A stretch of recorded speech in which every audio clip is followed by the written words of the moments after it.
I'm very thankful that he did it. Both me and Drew are kind of alternating at this time. Our next announcement is the calendar. So here's the calendar for Kingdom students coming up. As you can see, today is a large group Sunday. Drew is going to be sharing his story, which I'm really excited about. Next Sunday, April 3rd, is a large group Sunday as well. My friend Caleb, he's going to come in and he's going to share his story. And then April 10th, which would normally be a second Sunday, it's actually going to be another large group Sunday. And Penelope is going to share her story, which I'm also really excited about. April 17th is a family Sunday. So you will not see us in here. We will be in the large auditorium. We will all be worshiping together with our families. I'm really excited about that. April 24th is also a large group Sunday, and my friend Anthony is going to come in and share his story, not Anthony Maharis. I wish, man. That would be awesome. Me and Drew have a friend that we both worked at with camp. Incredible guy. His name's Anthony. But no, my friend Anthony from North Greenville University, which is the school that I go to, he's going to come in and share his story. Really excited about that. That's the calendar. You'll see it on the Instagram, too. If you have any questions, please ask me. Please feel free to reach out. And so, like Drew just mentioned, we are continuing our walk through our new series called This Is My Story. He preached last week. Today we have Drew with you, and we have various guest speakers coming up. We're very excited. So, yeah, it's going to be a good one. Yes, I was very encouraged by the just kind of feedback I received like last week when we were having the question and answer time. The questions that you all asked were very good questions, and I really appreciated that. Our next announcement, and I believe it's our last announcement, is a service opportunity for you all. As you can see, on April 23rd, it is called Blue in the Zoo. If you all are looking for service hours, this is an opportunity to get a couple of those. What Kingdom Life Church is doing is we're going to be handing out snacks to about 700 or 800 people. And these people are going to be law enforcement officers and their immediate families. So it's going to be an excellent way for us as a church and as a student ministry to serve those who serve us by protecting us. I know that it's not always the most fun thing to be pulled over, right, and maybe get a ticket, is they're trying to protect us. These people are out here, and they are trying to protect us from many of the things that we can encounter in this life. So it's going to be an excellent opportunity for us to serve those who serve us. And that's our last announcement. Yeah. Which means it is game time. It means we're going to be playing a game. Yeah, it's game. And the prize today is not a Chick-fil-A gift card. The prize today is Sour Patch. A box of Sour Patch Kids. Who likes Sour Patch in here? Okay, we got a couple of looks people. like we got a lot of good, solid people that have good taste buds. So I hope that I can explain this game well, Penelope. Yeah. I hope that I can. Yeah. Me and Penelope decided on this game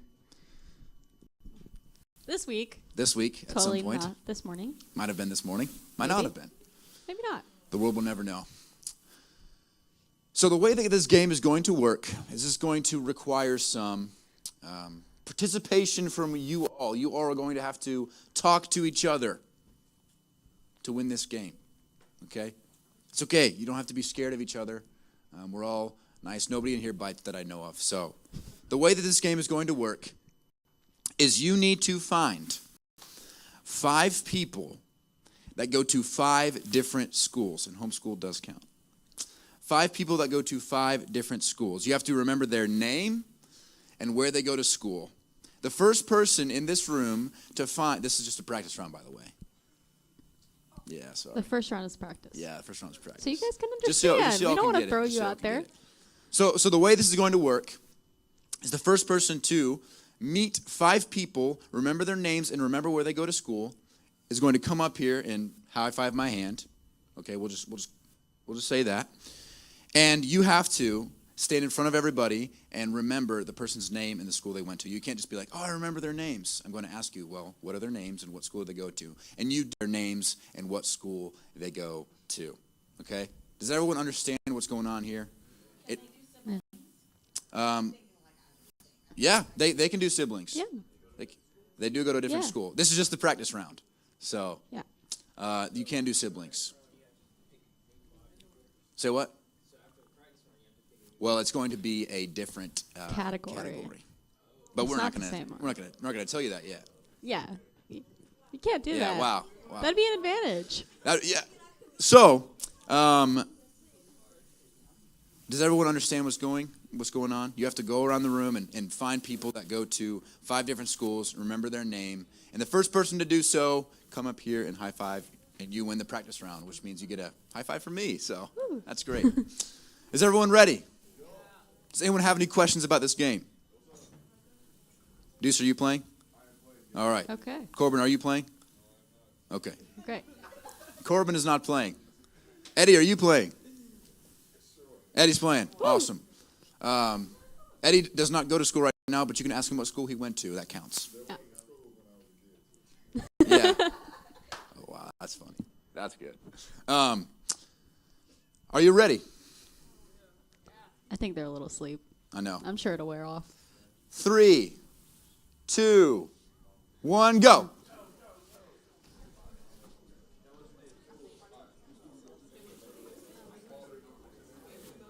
Hey, Drew, for the real round.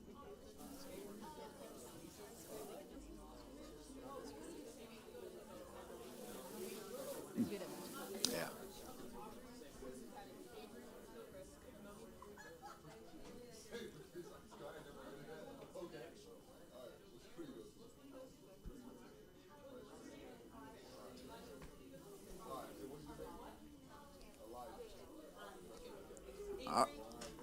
We got a high five me.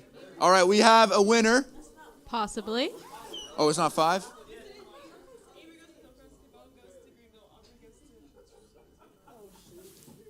Oh, no. Oh. Here we go. Aaron's homeschooled. Elijah goes to. Oh, never mind. I forgot. All right, all Okay, right. keep You were so going, close. keep You're so going. close.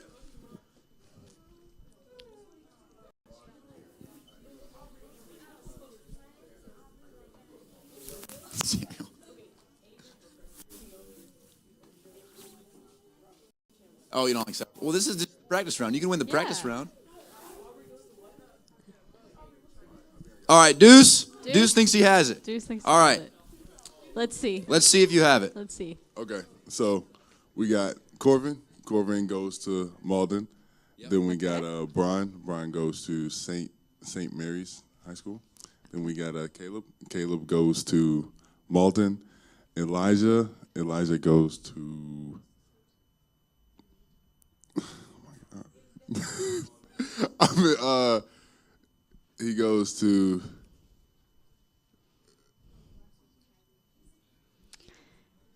Yikes, Deuce. Oh no! You were so close. So close. All right, all right, all right. Okay. Avery goes to Hillcrest. Kimon goes to Greenville. Aubrey goes to Hughes Academy. Elijah goes to Ralph Chandler, and Aaron is homeschooled. Is that All correct? right. All right, good job. You won the practice round. So, for the Sour Patch Kids, it's the real same round. thing. You got to remember the person's name, but you got to find 5 people who were born in different states. South Carolina does count. South Carolina does count. But you have to find 5 people. What is people? People. All right, This morning. All right. Okay. We're not people. Okay, We're Drew. people. You have to find 5 people that were born in different states. Me and Penelope are also involved in this. Wink, wink. Meaning one of us. We are people. We are one of us. One of us may or may not have been born outside of South Carolina. So, Maybe. You have If to you were find. here last week, you would know which one it is. You have to find 5 people who were born outside, or sorry, were born either in South Carolina or outside of South Carolina. You have to find 5 different states. Does that make sense? 5 up here, and you have to remember their names and remember what state they were from. If you miss it, you are the person next in line gets to go. There is no second chance. Yeah, no second chance. So you better get it right the first time. Yeah. All right, is everyone Everyone. ready? Does everyone understand what's going on? Okay. All right, 3, 2, 1, go. I'm sorry? Yes, I was. What? You got to get 5. You got 5? I was born here. You remember their names and where what state they were in? All right. We think we have a winner. He did So- not. William, North Carolina. Aubrey, New Jersey. What's your name? Yeah. Oh wait, didn't you tell me like Missouri? Somebody. Oh, you got to remember her name. You got to remember her not name. know. Oh, no. He is wrong. Tim, you were second? Tim, All right. let's see No, if no, Tim's I'm not got. done. I'm not done. Oh, he's not done. You are from New York, right? Yes, I'm from New York. Okay. All right, so all right. Okay. Game's still on. Bro, you were so close.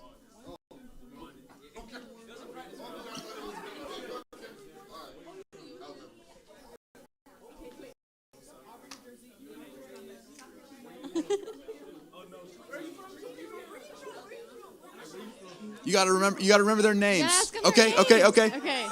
All right. Here we got. We have a potential winner. All right. Kaylin's born in South Carolina. Samuel's born in Missouri. William's born in North Carolina. Gabriella is born in.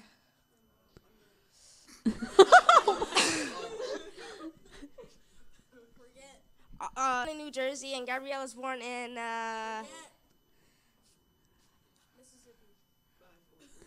forgot. Yeah. Oh no! Okay. So, Kimone's from Alabama. Eddie's from South Carolina. Aubrey's from New Jersey. You're from New York. And Virginia. Oh. I forgot it. Oh, so close. All right. Okay. Okay, Armala's from Alabama. You're from New York. Avery's from Virginia. Aubrey's from North Carolina. Is that right? Incorrect. Oh, shit. Almost had it. You already went. We'll give someone else a chance. Yeah. Somebody's Someone- got it. Okay. Okay, Avery was born in Virginia. Kimon was born in Alabama. Aubrey was born in New Jersey. Elijah was born in South Carolina, and you were born in New York. There you go. We have a winner. Awesome.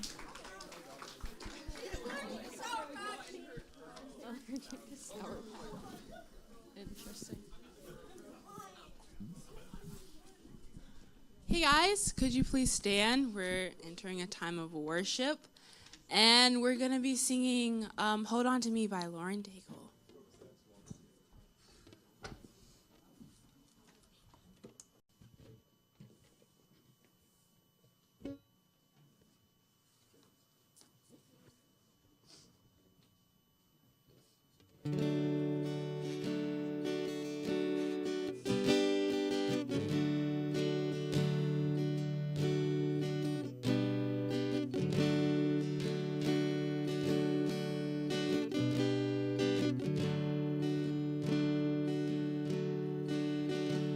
When the best of me is barely breathing, when I'm not somebody I believe in, hold on to me.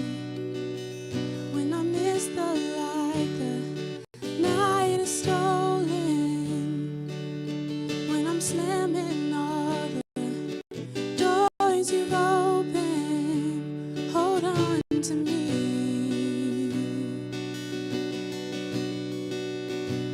Hold on to me.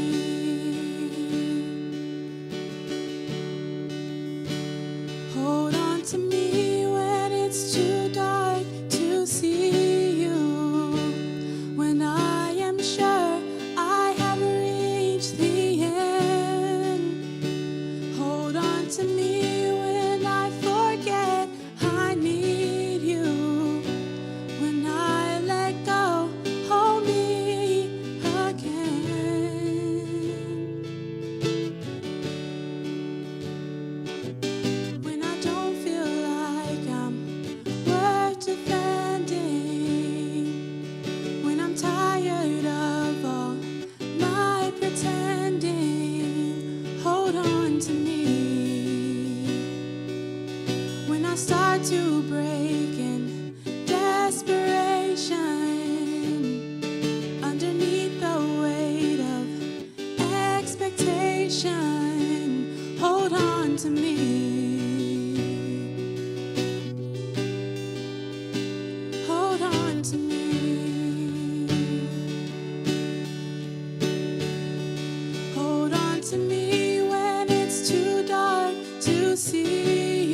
am sure I have reached the end.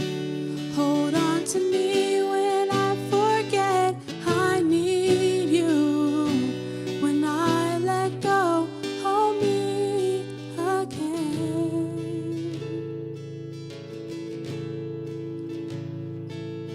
I could rest here in your arms forever, 'cause I know nobody loves me better.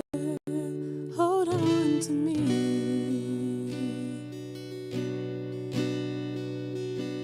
Hold on to me.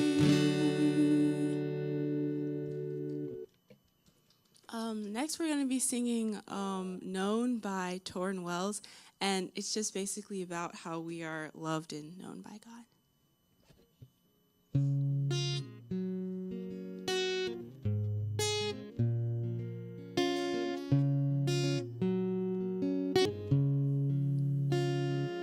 It's so unusual, it's frightening. You see right through the mess inside me, and you call me out to pull me in. You tell me I can start again, and I don't need to keep on hiding. I'm fully known and loved by you. You won't let go, no matter what I do. And it's not one or the other. It's hard truth and ridiculous grace to be known, fully known and loved by you. I'm fully known and loved by you. It's so like you to keep pursuing. It's so like me to go astray, but you guard my heart with your truth, the kind of love that's bulletproof. And I surrender to your kindness. I'm fully known and loved by you. You won't let go, no matter what I do. And it's not one or the other. It's hard truth and ridiculous grace to be known, fully known and loved by you. I'm fully known and loved by you. You won't let go, no matter what I do. And it's not one or the other. It's hard truth and ridiculous grace to be known, fully known and loved by you. God, thank you for this day. Thank you for allowing all of us to come here safely and just be able to have a church to go to. I ask that you will open our hearts to hear Drew's story and that it will all encourage us. In Jesus' name, amen. Hello, hello, hello. Can everybody hear me? All right, cool. All right, so if you have never met me before, I am Drew, but I spell my name with U, D-R-U, so that kind of makes me different a little bit and easier to remember. Also, I look different than the other one, so also a little bit shorter, a little bit less good at basketball, but that is not the point of why I'm here today. I am back. It's so good to be back. I'm excited to be back. The past couple weekends, I was serving at my camp that I worked at last summer and then will work at again this summer. Just hanging out with a bunch of high school, middle school students doing camp, having fun, is all of that jazz. And so, funny thing is, last week, I don't know, we were kind of fumbling around with maybe having a picture, and I don't know if we have it or not. But funny story, and if we don't have a picture, I can show you afterwards. But I was a team leader last weekend because our team leader originally had to leave because he was part of a wedding. And what happened was we had a competition between all 4 teams, and we had all these different point systems and whatever, and combined together. So I actually ended up losing, which was unfortunate, obviously. But the punishment for losing, being a losing team leader, was they had you get in kiddie pools, and then the winning team leader, which is actually funny, KJ actually beat me, Drew's brother. So Big John, KJ, and the other team leader who was with KJ got to pour gravy. So there's pictures surfacing somewhere, and I can show it to you on my phone, of me just covered in blue gravy. Yeah, it was pretty nasty. I smelled like gravy for a day. So, but yeah, just some crazy camp stuff. So that's where I've been, in case you guys are wondering, or if you haven't been here before or seen me before, that's where I've been. So I'm so excited to be back, and so excited about this new sermon series that we're doing. I love the whole idea of telling your story, telling your testimony, what God has done in your life. Drew has known me for a couple years now and knows that I'm a person that loves to hear people's testimonies, always loves a chance to share mine. Funny thing about the graphic that I realized this week, if you look at the little graphic we have of the typewriter, if you look at the middle of the typewriter, it's a nice little cross. I was like, oh, wow, that's really cool. So just a little thing.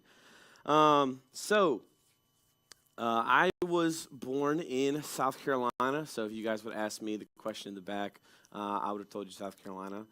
And I currently am at North Greenville University, so there's my school. I had someone ask me where I went to school, so hopefully you remember that. And I'm a youth ministry major. I'm a senior, classified as a senior.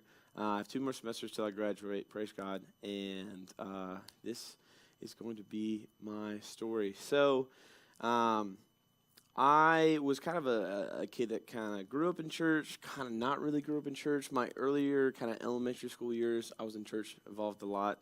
I actually lived out in California for a good bit of my life. My dad was a traveling nurse, so 6 months we all got into an RV and just kind of packed up and went wherever my dad needed to work. If you don't really know what a traveling nurse does, is he kind of just looks for work all around the country, and wherever he's needed, he kind of travels there.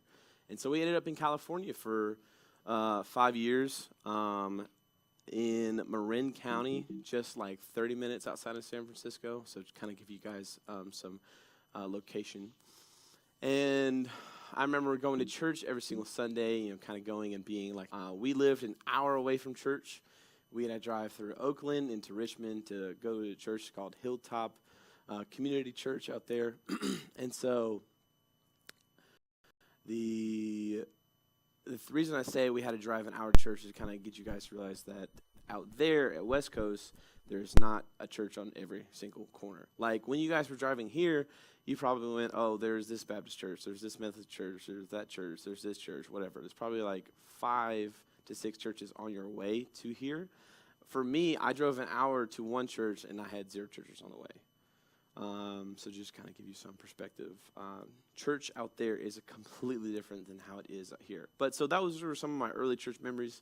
I was going to California out there at Hilltop. And then in 2008, me and my family decided to move back. For any of you, I don't know if it's being taught in history, but there was a really big recession in 2008, and it kind of hit California really hard. So my dad made a decision to go ahead and pack us up and bring us back here to South Carolina. So we came back here in South Carolina in 2008. I was super happy because I was able to see all of my wonderful family that I had seen or hadn't seen in a while. We'd come and visit over summers and stuff like that. But finally, I was living close to them, and I could see Grandma and Grandpa anytime I wanted to. So I was really excited, especially as like a little kid, 10-year-old kid. So 2 people that were really influential.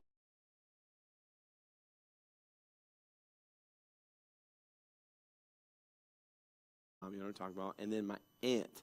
My aunt, her name was Terry. Both of those people were very influential in my faith. They always brought me to church. For me, it seemed like I was always in church whenever the doors were open. Some of you guys know exactly what I'm talking about. I was here every single Sunday morning, Sunday night, Wednesday night, and even some hot dog dinners. It's when we would just make hot dogs and we would just eat, as Baptists do sometimes. So I'm involved in youth group, heavily involved in the children's ministry. I even remember sometimes we did like little puppet shows. It was kind of weird and funny, but like little puppet shows was cool. But so heavily involved in the church. I gotten saved. I use air quotes, and I'll talk about that later. Why?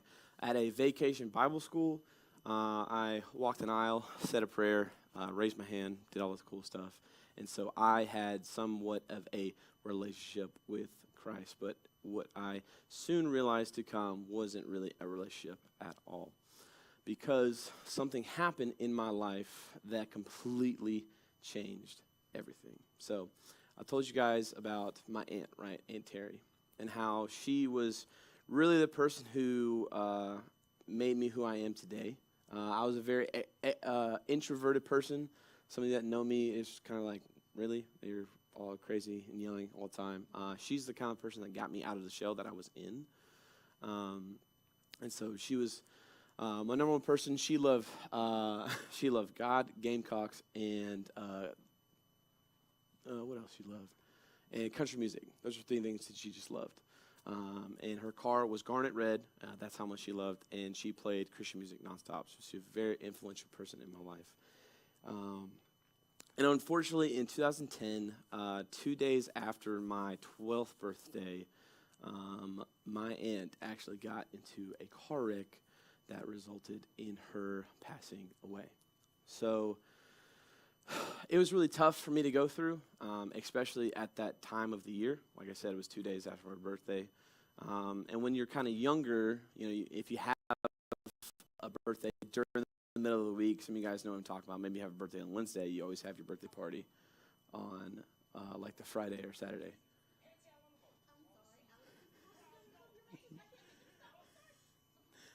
Alex is preaching the word in there.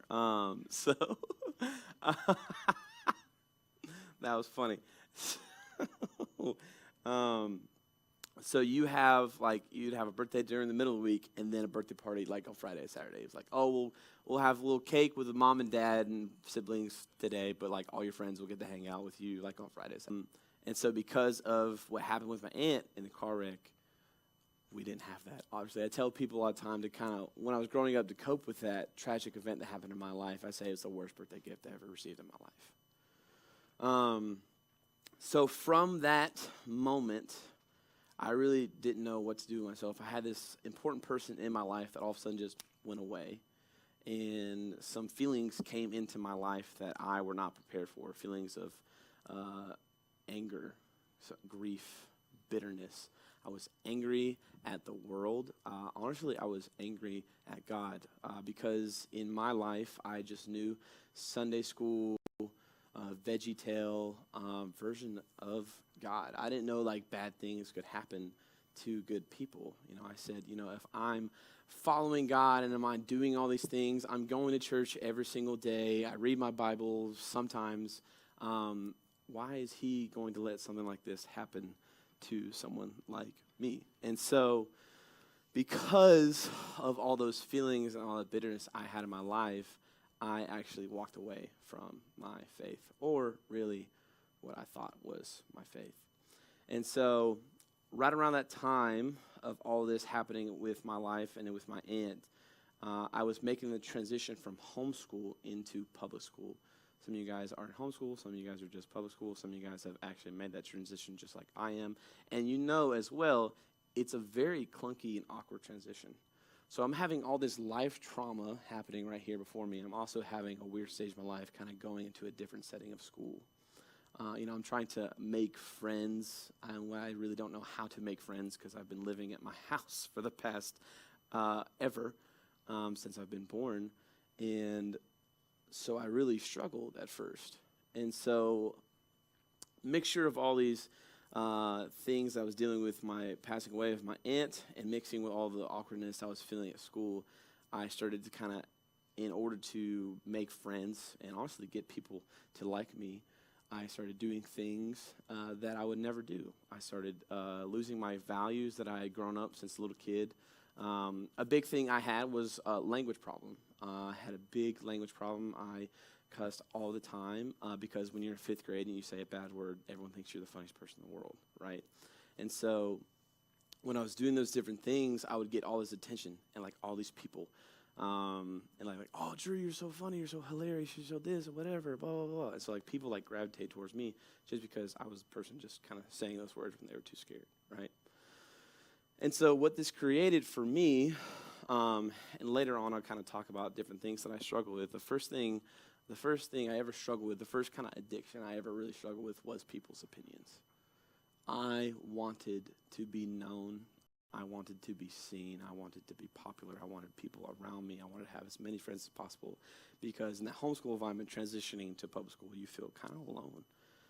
And so that made me start to kind of change who I was, and honestly, down the line led to some more crazier, extreme things.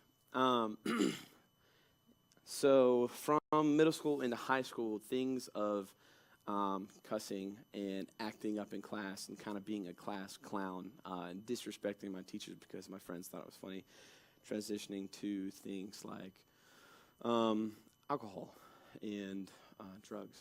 And so in the first time I ever had any experience with alcohol, I was 12 years old, and it wasn't like a full-blown crazy thing, but it was kind of my first exposure, and it kind of grew and grew and grew. And then in high school, it just kind of imploded. I still kind of went to church here and there. I went to a church called Grace Church. I don't know if everyone's ever heard of that. And funny thing, actually, for our retreats for Grace Church, we actually went to Woodlands Camp. So kind of some connections I will get to later. But it grew and grew, and I was hanging around with the wrong crowd, the wrong people, the people that just wanted to hang around me for the things that I did, the things that I said, because I was just like the life of the party. And, oh, let's go hang out with Drew because he does this, and he says this, and he's like this, instead of actually caring about me and myself and my growth and my goals in life. They just cared about, like, how funny and cool and whatever I was. So because of all this and all my struggles, especially with people I'm hanging around, it started to develop some issues mentally. Later in high school, I started to develop some levels of depression and levels of anxiety. And when I saw these things and I was dealing with them, I thought to myself, it's like, man, I know how to deal with them. I know how to get rid of them. I'm going to go back to my substances that I had been dealing with for so many years, and that will get rid of it. And so instead of getting rid of it, what actually happened is it just numbed it for a moment. And so I didn't know that, though. I didn't have anyone walking alongside me to tell me different. And so I was stuck in this circle of just, I'd be depressed, I'd be anxiety, I'd be worried about something, and then I would just run to these addictions that I had in my life, and I would just go in this nonstop circle. But I had people around me that supported that. And so then I went to college, and all of a sudden, those people that supported that, those people I thought were my friends, those people were like, man, we're going to go to this school, we're going to get an apartment, we're going to work at this job, we're going to have this, we're going to do life together, man, we're going to be together. All of a sudden, all those people that supported everything I was doing left, and I was by myself.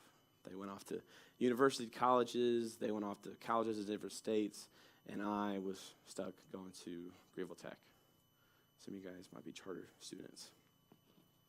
Had no one around me, and so that kind of plunged to go deeper into those addictions, deeper into those mental health issues, and everything just pretty much got worse. I was a very angry person.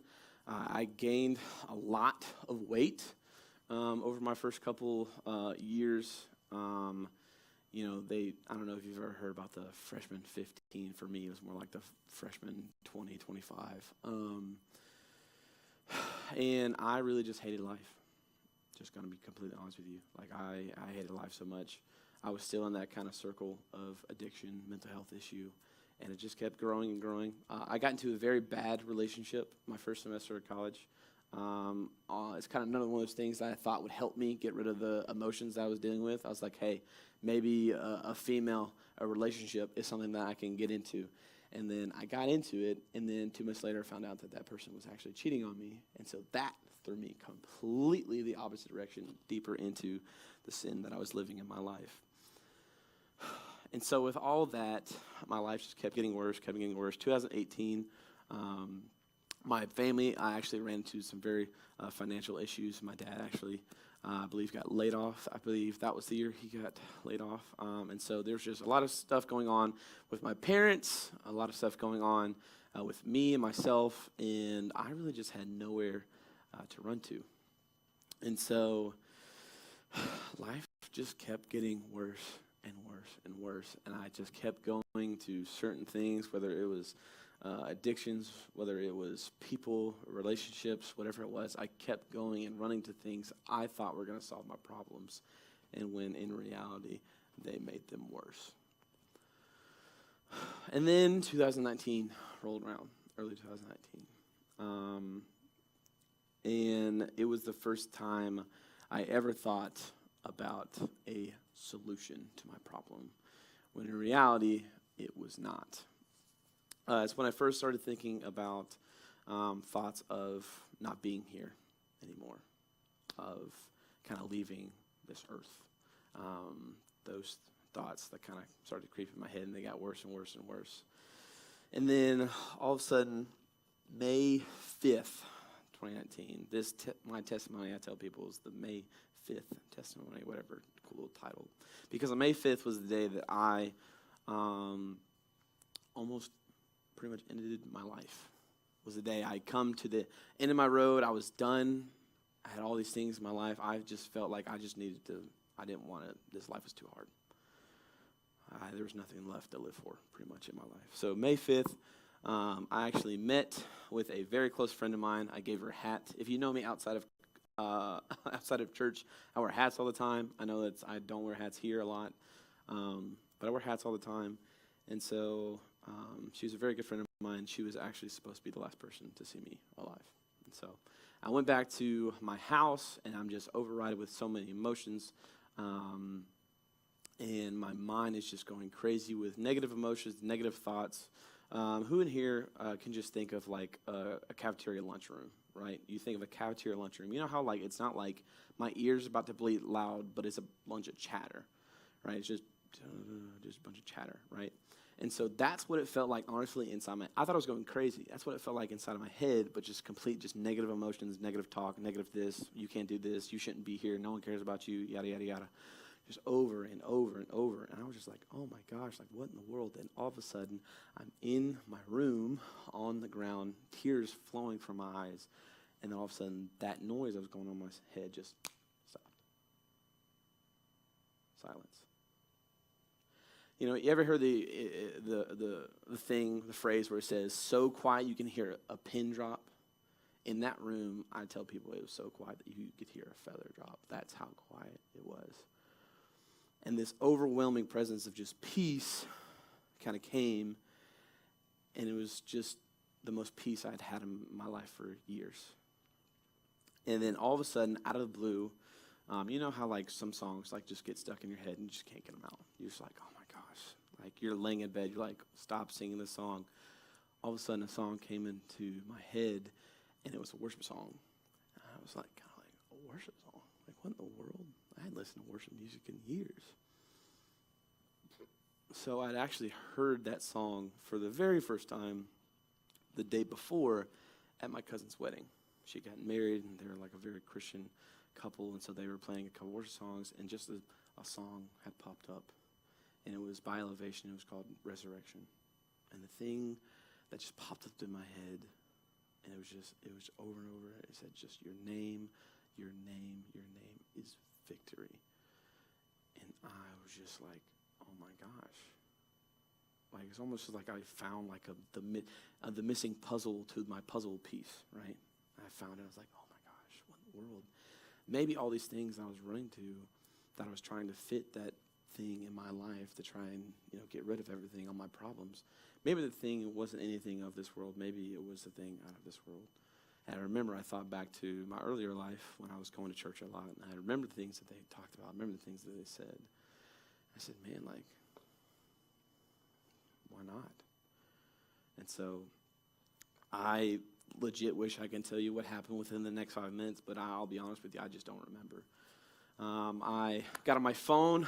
I deleted every single playlist that I had on my Spotify, and I just went Hillsong, Elevation. I started listening. I downloaded the YouVersion Bible app and started reading the verse of the day, just one verse. I started journaling. I would read the verse of the day. I would talk about it, what I believe it's applying to my life. And then I would just kind of journal about my day and just kind of, hey, like this is happening, that's happening, this is a struggle, this is not a struggle, and whatever. And so I said in my life, I said, I'm going to make a change and I'm going to surrender to God. And I prayed that day for probably the first time in a couple years, and I said, God, please help me and please forgive me from turning away from you, God. So 2019 was the year that I truly believe that I surrendered my life to the Lord, and I was submissive to His will and started to walk in the ways that He wanted me to walk. And so from then on, I got involved with a church called Mount Airy. It's in Easley, South Carolina, with a youth pastor there named Jeff. He started to kind of take me under his wing and mentor me, kind of walk me through what kind of the life of a follower of Christ looks like. Started to disciple me and started to help me, learn how to read my Bible, how to properly pray, what a Christian relationship looks like, and how it matters who you surround yourself with, stuff like that. And then eventually in October 31st of 2019, I was sitting at Clemson FCA. Dan Leanne, he's a pastor at New Spring, was preaching a sermon about in Mark, when it says, Jesus, if you're to follow me, pick up your cross and follow me, deny yourself. Who is a man to gain the entire world but lose his soul? And so, everyone's talking about, getting saved. But in me, I'm like, am I supposed to go into ministry? Is that my calling in my life? And so started to work through that, started to pray through that. January 2020, I finally decided to accept the call into ministry. And then in a couple months, obviously, COVID happened. So trying to do ministry in COVID was crazy. But also decided that I needed to go to college and get a degree, because that's where I felt like the Lord was leading me. Had two choices between Anderson and North Greenville, and obviously, if you can't tell by the shirt that I'm wearing, I made the decision to go to North Greenville, and it truly has been amazing. Obviously, befriended Drew. He's one of my close friends, and then, kind of was working on my life and kind of growing with my relationship with Christ. My relationship with Christ did get to a point where it kind of struggled.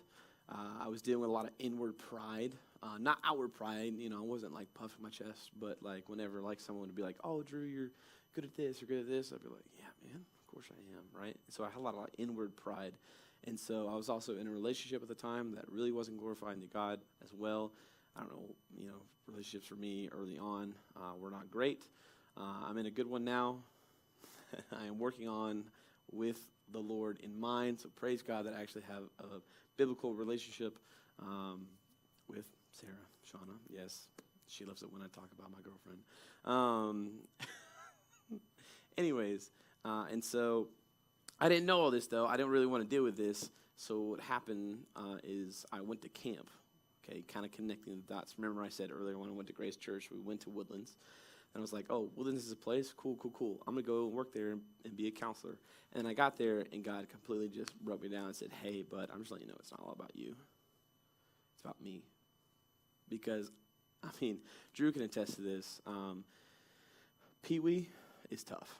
When you're working with 6 to 8 year olds for a couple days and having to put them to sleep and get them showered up, they will drive you absolutely insane. I remember the very first night of campers I had, I walked out to the porch and I just collapsed. And I was like, dude, I just can't do this. I had a friend who was my porch mate. His name's Davis. He came up and he picked me up and he talked to me. Later that night, I'm sitting there on my porch and I'm like, dude, I gotta get out of here. I gotta go. I gotta leave. I can't be here. I can't do this. This just sucks pretty much. But one of our head guys talked about praying to God about, hey, because he was a traditional counselor in 2012, and he talked about a time where he just kind of broke down, and he was sitting in one of the stalls in the bathroom with the door shut and locked, and his kids were in the cabin going crazy, and he was just like, because all counselors got to that point, just a breaking moment. And he talked about, hey, God, just give me the next 5 minutes. And so he talked that into my life, and I was sitting there on that porch. I was like, God, just get me to this weekend. You know, during the next week, I was like, God, just get me to this free time shift where I can just work zip line and not have to be around kids for an hour and a half. God, just help me to get to closing day. Help me to do this. Help me to do that. And so I found myself relying on God more than myself. The statement I made that I said I couldn't do this, I was actually 100% correct. In that sense, in that camp life, I cannot do this. And honestly, it relates to my own personal life and y'all's personal life. In this life, you cannot do this alone. You cannot do this on your own strength. You have to rely on God's. And I learned that lesson at summer camp last summer, and so I'm looking forward to whatever lesson God has for me next summer. So, but yeah, so had a lot of different struggles in my life that I thought that would ease the pain of the mental issues that I was dealing with, some problems with my parents. I had some issues and anger towards my father that also combined to stuff like that, and just trying to please people. That was a big thing that I struggled with. And then I realized that none of it would ever fix the problems that I had in my life. But the one who overcame the world was the one that could help me get through my difficult things. So that's kind of it. So what I'm going to do is I'm going to go ahead and pray for us. And then Penelope is going to come up, and she has some questions for me. And I'm going to answer those questions to the best of my possibility. And then we're going to open the floor up to you guys to ask me questions about my story, my testimony. Obviously, whenever we do kind of questions and answers, we kind of get a little wild and rambunctious sometimes. But let's try and keep focused on just, I want to say like focused on me. It's just kind of weird. But just kind of like focused. If you have a question or something that is something in your life that you want to ask me about that maybe I have a personal example of, like, hey, like I'm kind of dealing with this, or like, hey, I'm kind of dealing with that. If you want to bring that out loud in the public setting, you can, or post this. I will also stay around for anybody that wants to come up and talk to me one-on-one. Be like, hey, man, like I heard what you said, and I'm literally going through that right now. What are things that like I can do? What are some things that you did? What are some, and you just ask questions and talk. I'll hang out here as long as I need to. Drew drove me here, so I'm not leaving until he leaves, and I bet you money he's not leaving until you guys are gone. So, but yeah, so I'll go ahead and pray for us. All right. Dear Father, I just thank you so much. I thank you so much for this day, this time together. Thank you so much for the story that you have given me in my life, every single inch of it. The wild and crazy turns that it may have been, God, and how it all led me back to you. Thank you for bringing me to this moment where I'm in Kingdom Life, God, with all the students. I pray over all the students. And any questions that they may be rumbling with, God, that they would be have the courage to ask them and talk about them, God. If not with me, God, with someone here like Drew, so like Penelope, like Eddie, like Sean, or just somebody, God, that they would not leave this place without dealing with the things that they're dealing with, God. I love you, and I pray over this question and answer time that you'd be in it through it all. In heaven's name I pray. Amen. All right, Penelope. Where do you want me? Over here? I'll go over here to the right. Go. So, as we start, I just want to ask if anyone has a question right off the bat for Drew. Okay, that's cool. So we do have some questions for you. Okay, so let's start with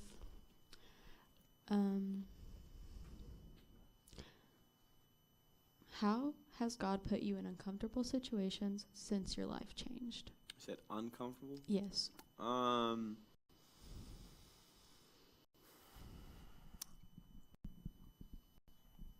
So I would say different uncomfortable situations, not necessarily like, there's been instances where I've been like around like former things that I struggled with, that I was just like, no one else is around, no one else will know that I'm just not going to be there.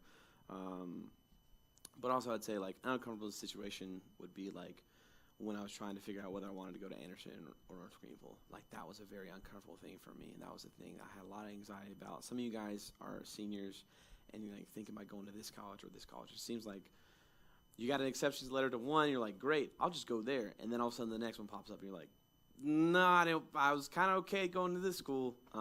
That funny story about that is I sent all my stuff to both schools, and I got a call from Anderson that said, hey, we'll get back to you in a week. And then I hadn't got nothing for North Greenville, so I was like, all right, bet, I'm going to Anderson. Let's go Trojans. And then the next day I got a phone call from Jenny in admissions in North Greenville. She goes, hey, we got all your transcripts. We're going to accept you today. She didn't say a week. She said today. And I was like, oh, really? Okay, cool. All right, go Crusaders. Bye, Anderson. So I was like, man, it'd be great if I could just go to North Greenville. Anderson doesn't accept me at all. And all of a sudden, one day I go to my mail, and I open up, and there's this black envelope that has my name written in gold cursive. And if you don't know what that is an acceptance letter to Anderson. Those are all handwritten, by the way. They're all handwritten. Every single letter. Every single one. Cool. North Greenville sent me socks, so just saying. Anyways.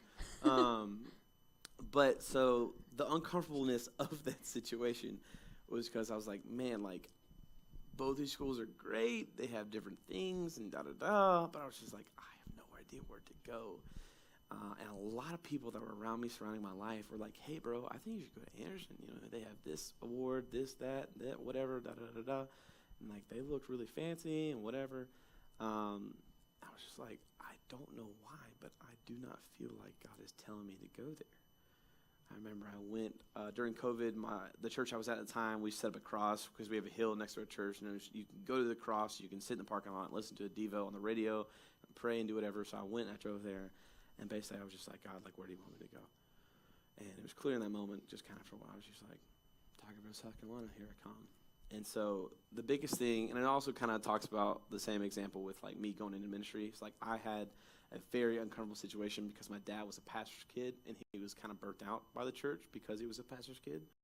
And it was just like, man, like, these are difficult, uncomfortable things in my life, but they were things that grew my trust in God.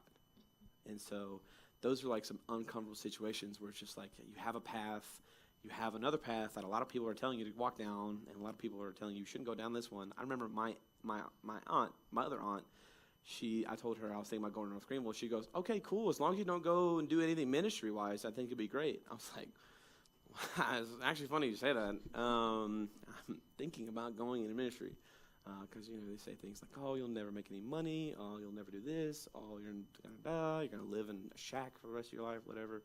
And I got to the point where I said, man, you know, if I got to live in a box beside a road, but I get to tell people about Jesus, like, sign me up.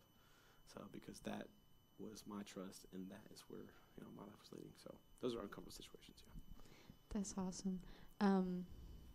Another question is, has the church ever hurt you?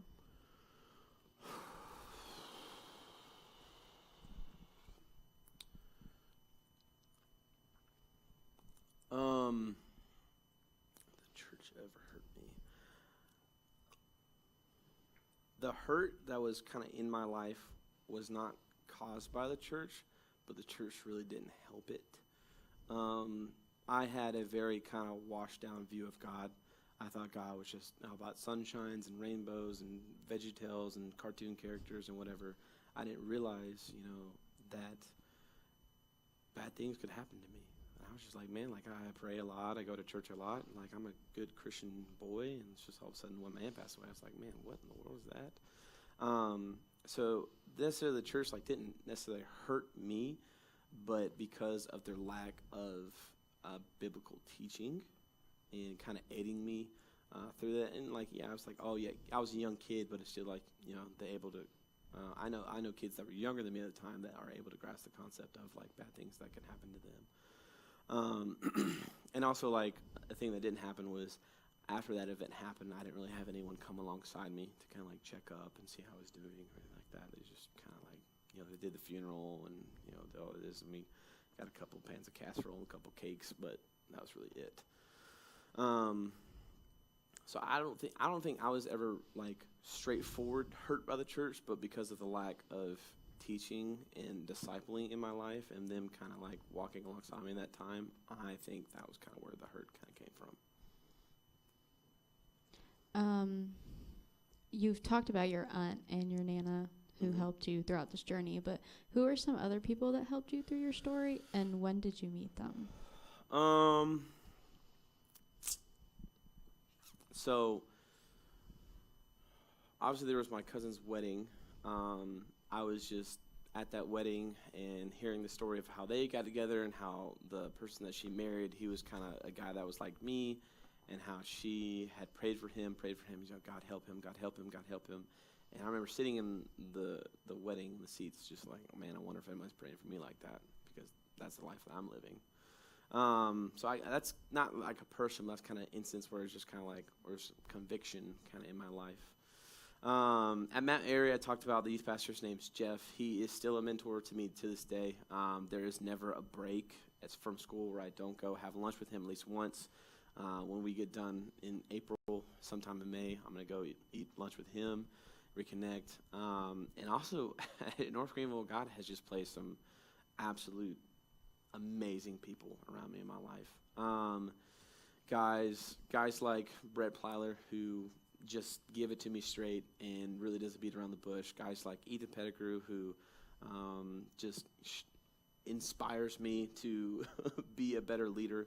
My close friends like Tyler Huff and Noah, a guy named Drew Reynolds, who shared me his testimony and just how crazy it was, and just being able to see what God's done in his life. Also him giving me an opportunity to come serve at a church was really cool. And it's just cool that we can go back and forth and talk about our lives now and how far we come from when we first met. And just kind of other people like that are in my life right now. Other people that I met at camp that are a big influence in my life and helped me out a lot at camp, and still talk to me to this day. But yeah, I was just a couple mentors. Really just God surrounded me with a good group of friends. And so that keep me accountable, keep me on the straight and narrow. And if I kind of get off that, they're kind of like, hey, what are you doing? Some are a little bit more blunt than others, I'll say. But you need a good mixture of blunt people and kind of really nice people. So yeah. Kind of on the same path with friends, have you ever had to cut people out because of the journey you're on? Yes. Yes.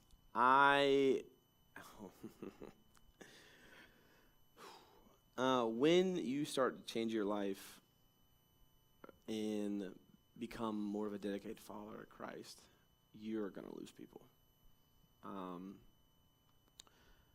Not because you're like, oh, they're bad, I need to get rid of them, but because you're naturally changing your life, they're naturally just going to gravitate away from you. Because when they're around you, they also feel the conviction of the Holy Spirit, and a lot of people don't like that. And they'll always use the terms like, oh, like you've changed. Oh, like you're different. Oh, you're not like the Drew that I knew before.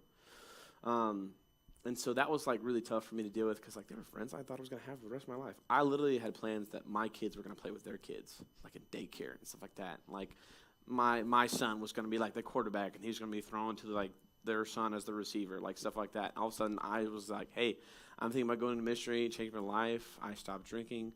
This October will be 3 years for me. And it's just like I started to do things that I thought were bettering my life, and they weren't supportive of that because it was different from what they liked doing.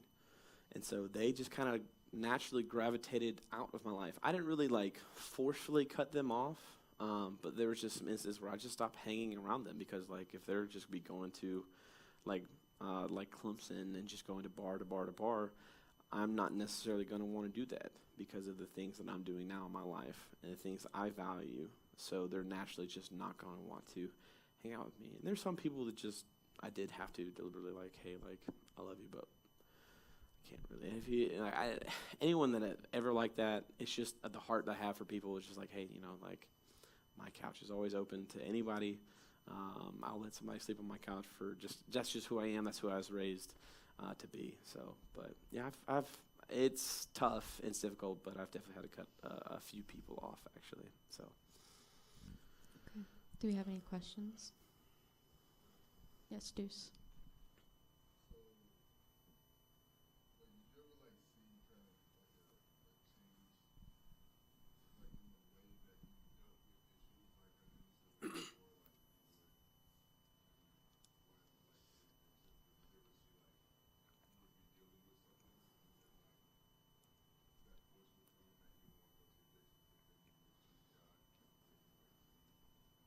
Oh yeah, 100%. I mean, there's in to be completely blunt and honest with you, like there's still times where like I'm straight up stressed from school, and it's just like, man, like these things that I used to do, that used to cope with my stuff, like I would love to just sprint and run to them.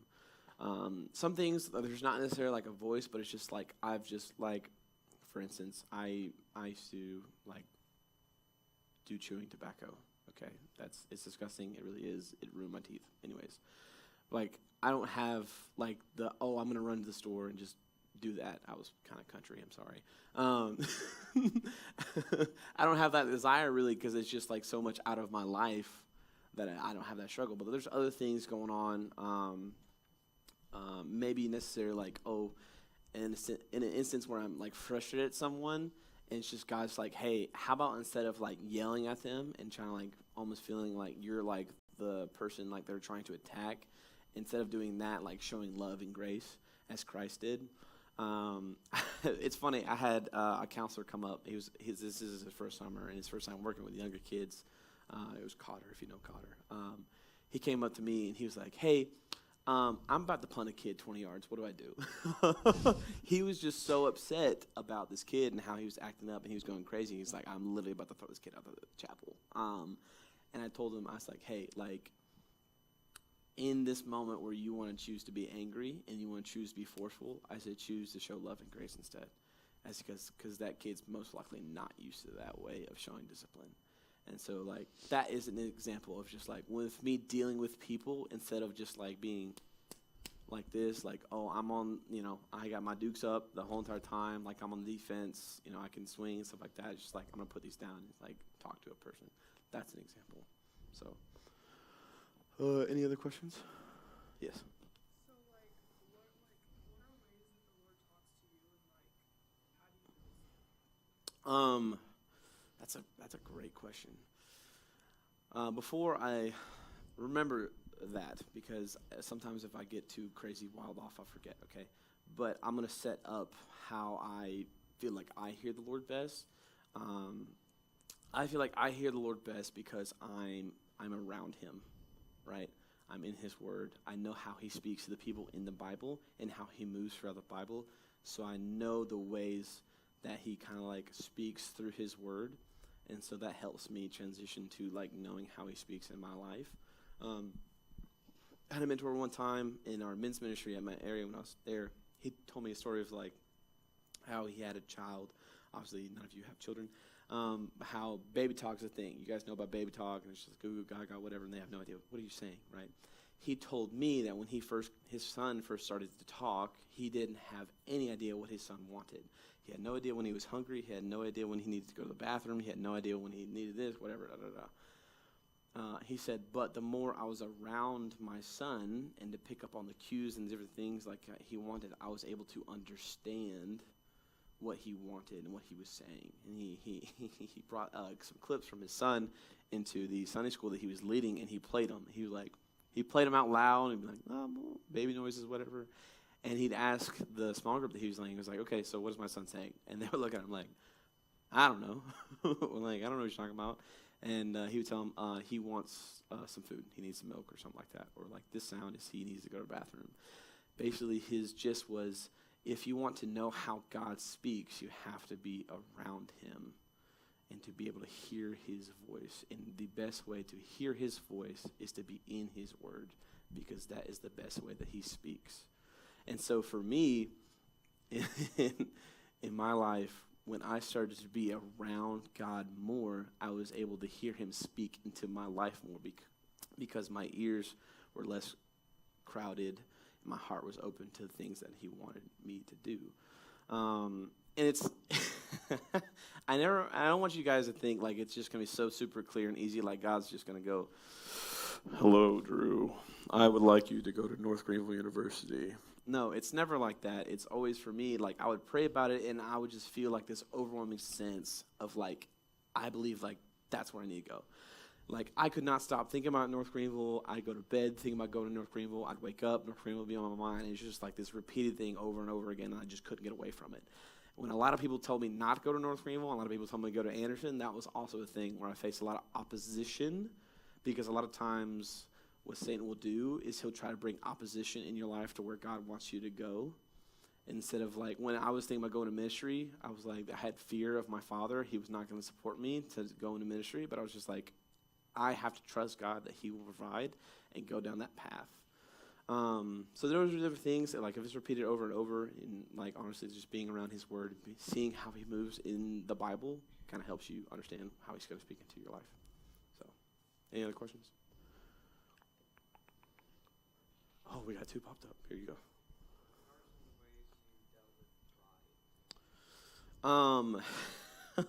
Deal with pride. I still deal with pride, to be honest with you.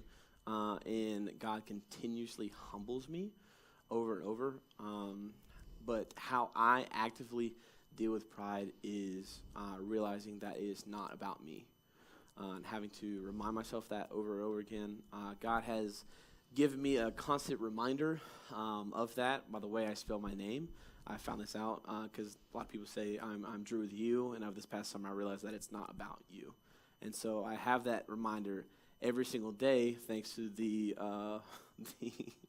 lovely comedic humor of God and how that is how my name is spelled now, to remind me that it's not about myself. And I also have people around me that like I talk about Drew all the time. Like, if I'm outwardly being prideful and being a jerk, like, Drew's the kind of guy that's going to be like, hey, like, you're stupid, stop. He's one of those guys that's probably going to be a little bit more, like, straightforward and blunt than just like, hey, man, like, I'm thinking you're kind of not being a great guy right now. He literally just tells me, like, hey, just stop being a jerk. Like, you need to stop. So that's another way to deal with pride, is having people that are around you that can speak into your life, that aren't too scared to be like, oh, is he going to, like, be nervous about what I have to say?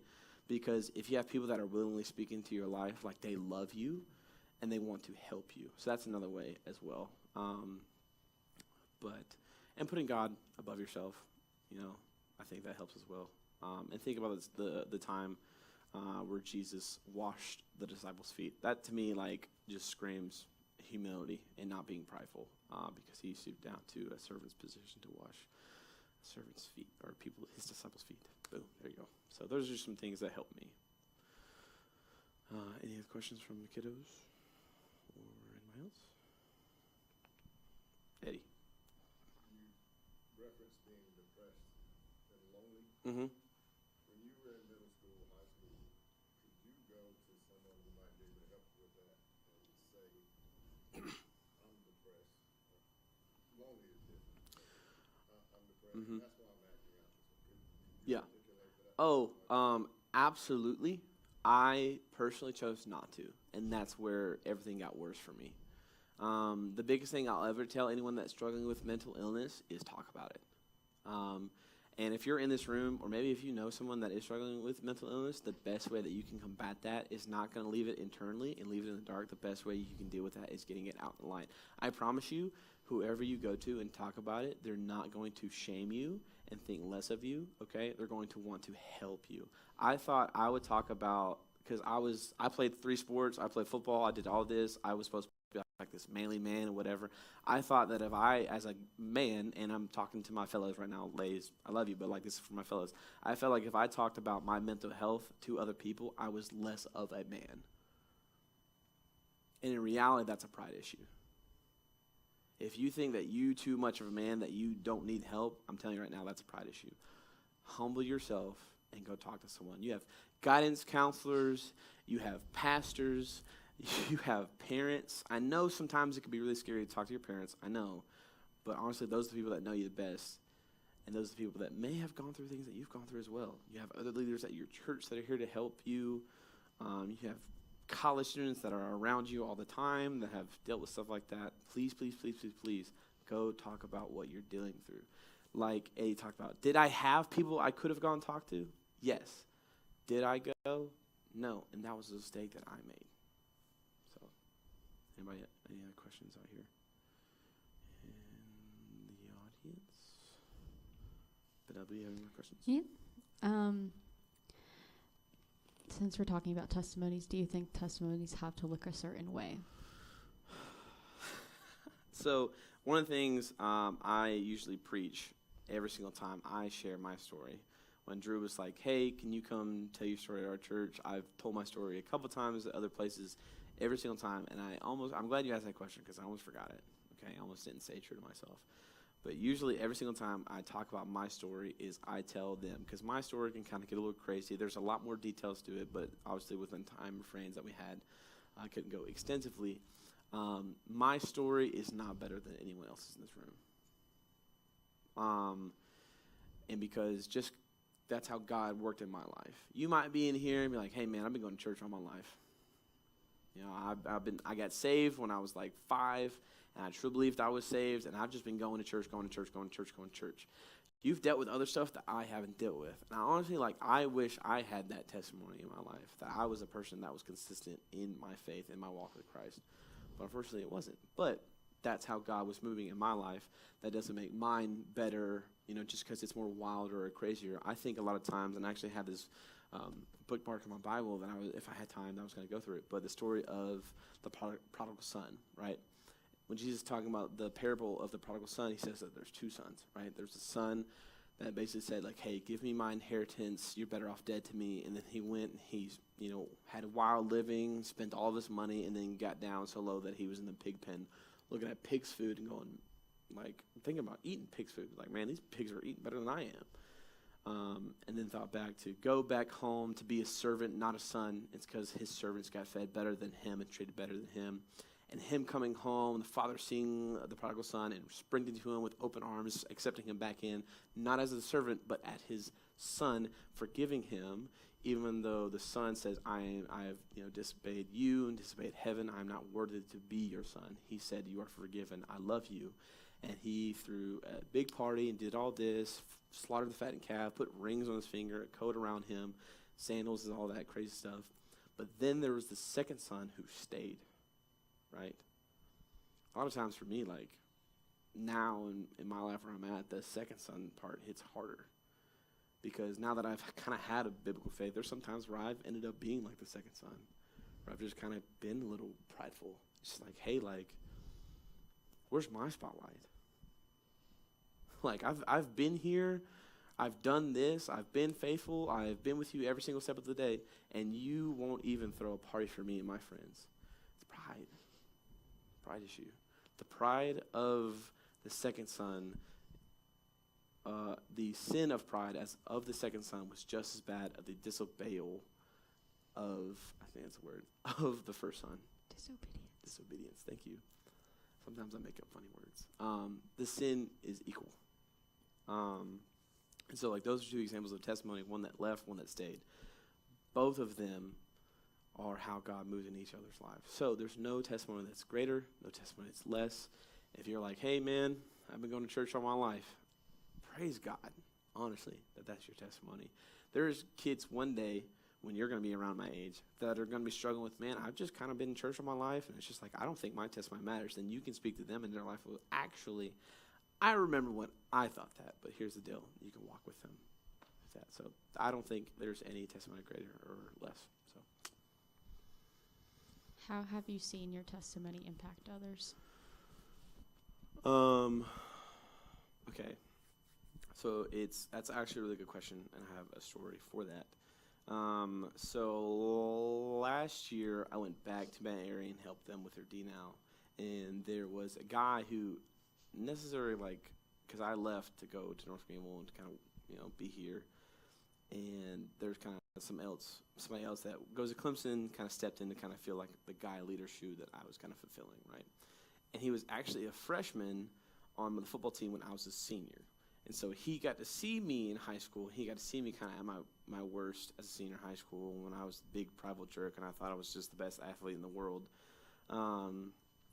He got to see me then, and he also got to see me now. And so he's known me through all of these years. And I remember after, I believe, Saturday night, we kind of just stayed back and just talked and caught up. And we just started to kind of opening up a little bit and kind of giving some encouragement to each other and some different things that we see well in each other's life. And his name is Brian, he spoke to me. He said, Drew, I just want to let you know, I'm thankful for you. And I was just like, why, bro? I was a jerk to you when you were a freshman. I remember, calling you names and doing all this and making fun of you because I was the senior and he was a freshman, da-da-da-da-da. And, I lived a horrible life as an example around you. But he told me, he said because of all these social media posts and all these updates on your life that you've had over the past couple of years, I saw you and where you were and where you are now, and I believe that I had hoped to do the same. And so, like, that was the first instance I ever saw, like, God use my actual testimony without me ever telling it to someone. They were just, like, watching it and then going, like, if he can change, so can I. If he surrenders his life to Christ, like, so can I. And I can kind of walk away from the things that I'm living in. So that, honestly, was a wild and crazy thing to even hear, that my testimony was used to kind of change someone's life. And that's a testament to the Lord and the Lord alone. So, Any questions? Okay. We had a question last week that was like, you and Drew are both in youth ministry. yes. So you're both going to be around the Word and God a lot. But how do you think we can bring Jesus into like the workplace when we're not necessarily surrounded by those kinds of people, or in a field where that's not essentially the main part of the job? Yeah, so obviously Drew's Christian Studies and I'm youth ministry. So we're just around ministry in general, right? And I'll be honest with you sometimes, and Drew probably was honest with this last week. I have no idea. It's sometimes hard for me in ministry to be on fire for the Lord in that way, because I'm just around it, and it's just kind of become a normal everyday life. Like, there's some times where I'm not in my quiet time because, like, I'm taking all these classes that talk about the Bible, right? I'm an Old Testament survey. We open the Bible every single day. But what am I learning from it in reality? So I just want to let you guys know, from my perspective, even a guy's ministry, like, there's some times in my life, in my line of work, that it's sometimes a struggle. And so for you guys, in what you're thinking, I don't know, maybe you're going to be in a chemistry major at some college or whatever that you got a full ride for. Or I don't know, who could that be?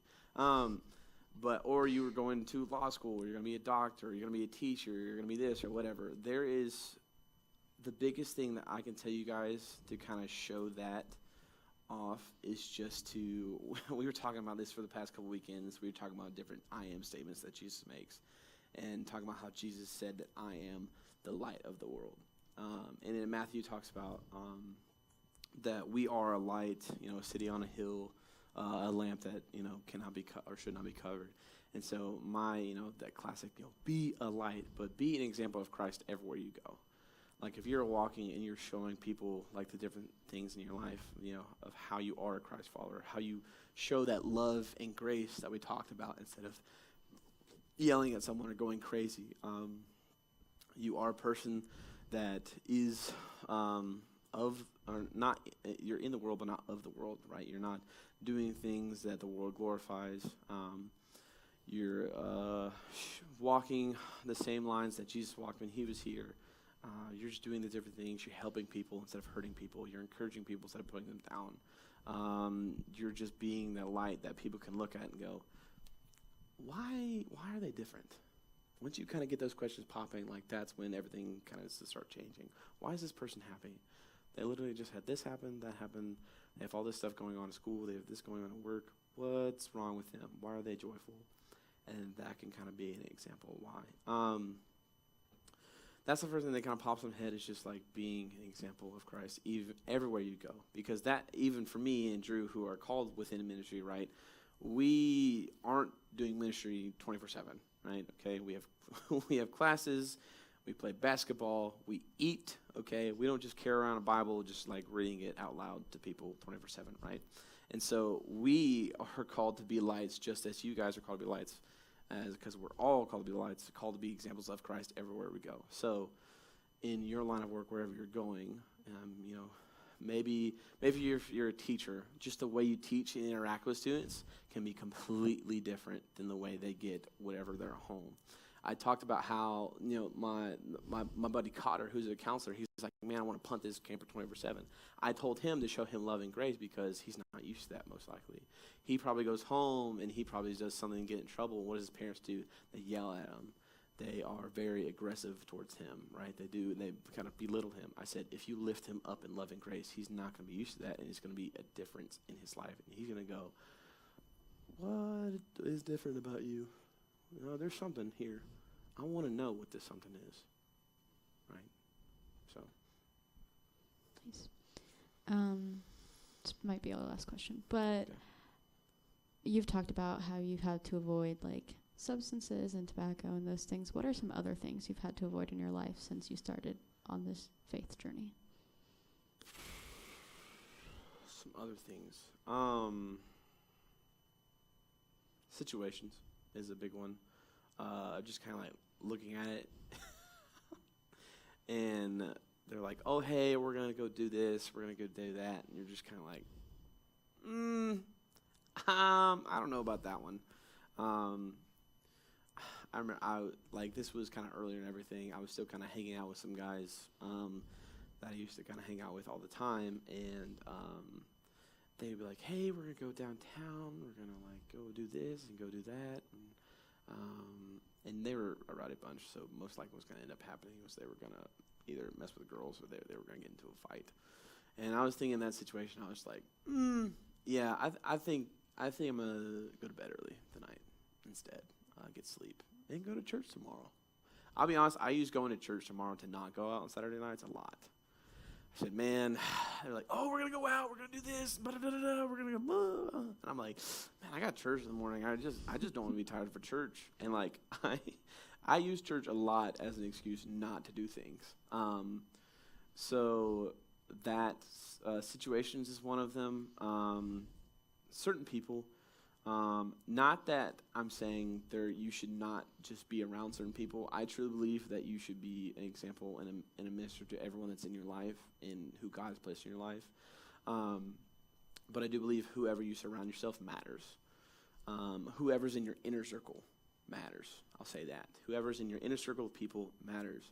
Obviously, there's a classic saying like, "Oh, show me your friends, and I'll show you who we're going to be in 5 years." That, honestly, a lot of people have fought that statement. For me, in my personal life, that is a statement that's pretty accurate. I'm living right now, and I know my inner circle of friends, it kind of trend. It's honestly very trending around the inner circle that I'm with. Like Drew's in my inner circle of people. Like, we're not the same person, but we do a lot of the same stuff. I mean, we do work at the same church. So there's that. We are both employed by Shauna. There you go. How about that? By God, the Lord. She's just the one that handed me the application. Yeah, I'll take that.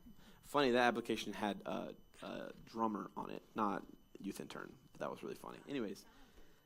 But yeah, not being around certain people or not having them in my inner circle situations. Certain places, not watching certain TV shows, certain movies, realizing that every single show, like on Netflix, gives you like, hey, this TV show is going to have this in it. And there's some words that if I look at it, I'm most likely going to go, you know what? I don't need to watch this TV show, and I'm going to go find something else.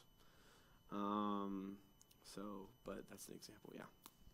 Does anyone have any questions? Deuce?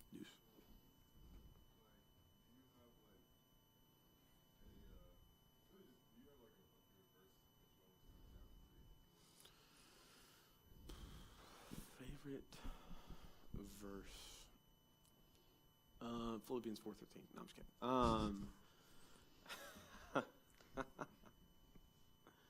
Favorite verse? I honestly think I like Psalm 23 a lot. Just the entire psalm with Psalm 23, where it's just like thinking of God as a shepherd, and how He is guiding me through peaceful waters, making me lie down in green pastures and stuff like that, and His rod and His staff comfort me. And for me, like that psalm, it's a very popular psalm and everything like that.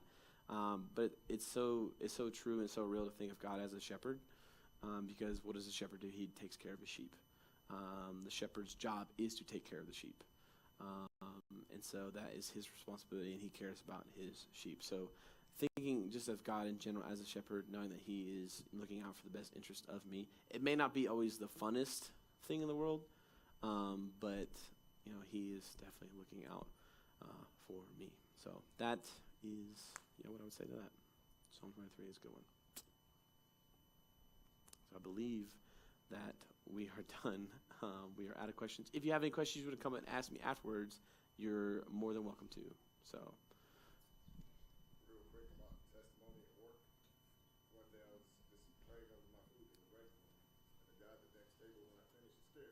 Mhm. Wow. And I looked at him and said, man, you don't see that anymore. You don't see people praying over their food. Yeah. He was just depressed. Yeah. I wasn't talking to anybody. I wasn't trying to share Christ with Yeah. anybody. But God was glorifying himself. Amen. That same thing will work its own. Praying Amen. over your food. You never know. Amen. Got you. All right. So I'll go ahead and pray real fast, and then we'll dismiss you. Sounds good? All right. Dear Father, thank you so much for this day. Thank